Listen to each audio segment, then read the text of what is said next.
Komitmen Kala Group dalam menjaga kelestarian lingkungan terus berlanjut.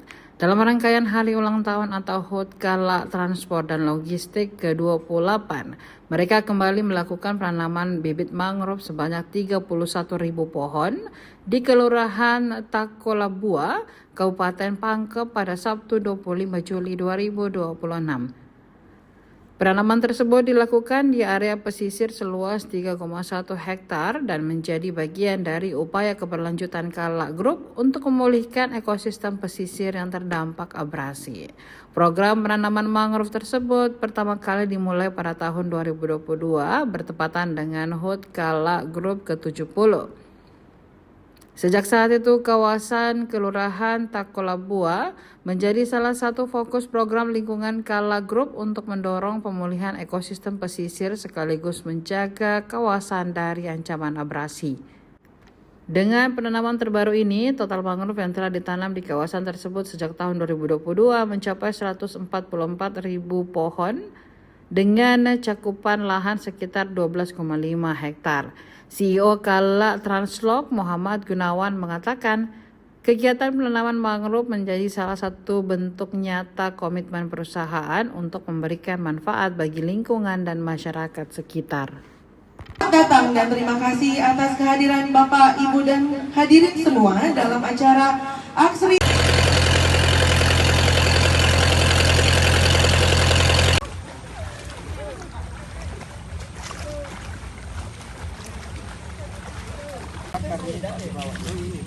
Oh, ini yang ditanam nanti. Bukan. Dibalik ini. Ini bakal akarnya di bawah. Akhir sebagian ini. Oke, silakan diangkat bibitnya Bapak Ibu.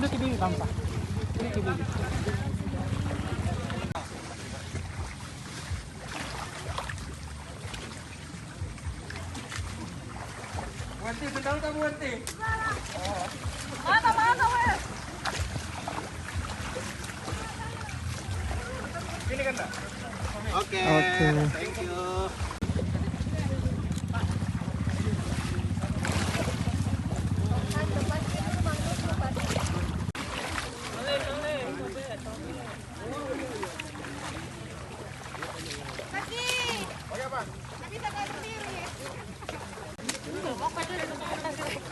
Oh.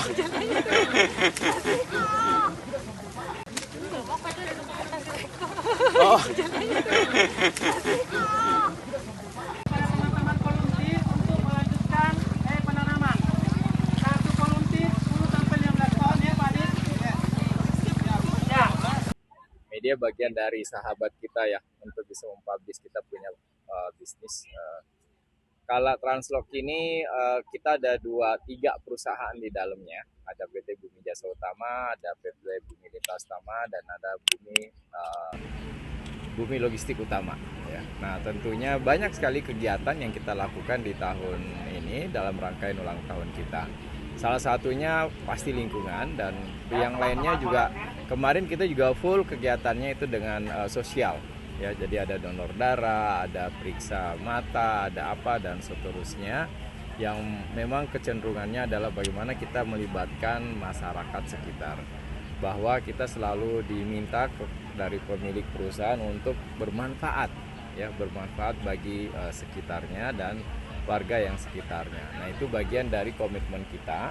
Dan hari ini juga mangrove bagian dari kita memperlihatkan wujud kerja nyata kita dalam aplikasi kita untuk bisa bertumbuh bersama masyarakat sekitar. Dan salah satunya ini kan penanaman mangrove sebagai dari rangkaian ya. Mengapa nih Kala Translok selalu melakukan hal-hal untuk penghijauan gitu? Ya, kita menyadari sebenarnya dari aktivitas kita yang ada di otomotif ya, salah satunya yang boleh dikata penyumbang dari polusi udara dan seterusnya ya. Nah, sadar dengan seperti itu sehingga semua perusahaan yang ada di Kala itu pasti harus bisa menjaga lingkungan tersebut. Nah, saya, Pak Naim, dan kami, mungkin teman-teman bisa melihat tuh mobil-mobil Kala Logistik yang beredar yang ada di jalan-jalan ya, itu kan polusinya cukup tinggi itu ya. Nah, kalau kita nggak melakukan perbaikan buat lingkungan, ya nanti alam kita seperti apa. Pak Naim yang ada di kegiatannya di laut itu juga bagian dari kita coba menjaga kelestarian laut dan untuk ekosistem yang ada di laut untuk terus bisa dimanfaatkan oleh masyarakat. Itu bagian komitmen kita memang di dalam hal lingkungan hidup kita. Itu sih. Tangan dilambaikan ke atas. Download Tribun X sekarang, menghadirkan lokal menjadi Indonesia.